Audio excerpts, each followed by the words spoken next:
Everyday అది మర్చిపోతారా మర్చిపోతున్నాను ఇక్కడ ఎవరో నువ్వేనా అలా అనకూడదు.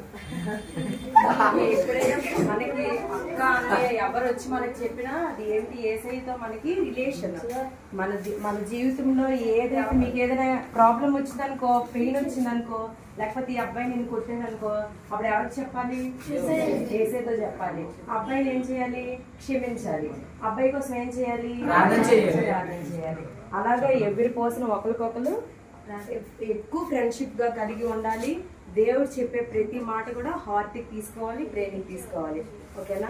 ఎవరు కూడా గొడవ పెట్టడం, ఇంకొకరి మీద ఇంకొకరు చెప్పుకోవటం అలా ఉండకూడదు. ఇప్పుడు అన్న అక్క ఎంత మంచి మాటలు చెప్పారు కదా, యేసయ్యతో ఎక్కువ రిలేషన్షిప్లో మనం ఉండాలని. మనకు కావాల్సిందంతా యేసయ్య ఎప్పుడు ఇస్తాడు? మనం బుద్ధిగా ఉండేటప్పుడు. అంతేనా? మనం బుద్ధిగా లేనప్పుడు ఇస్తాడా దేవుడు? యేసయ్య ఇస్తాడండి. యేసయ్య కోపం వస్తుంది కదా. యేసయ్య మంచిగా మీకు బ్లెస్ చేయాలంటే ఏం చేయాలి? ప్రార్థనతో పాటు మనం మంచిగా ఉండాలి. ఓకేనా? God bless you all. Thank you.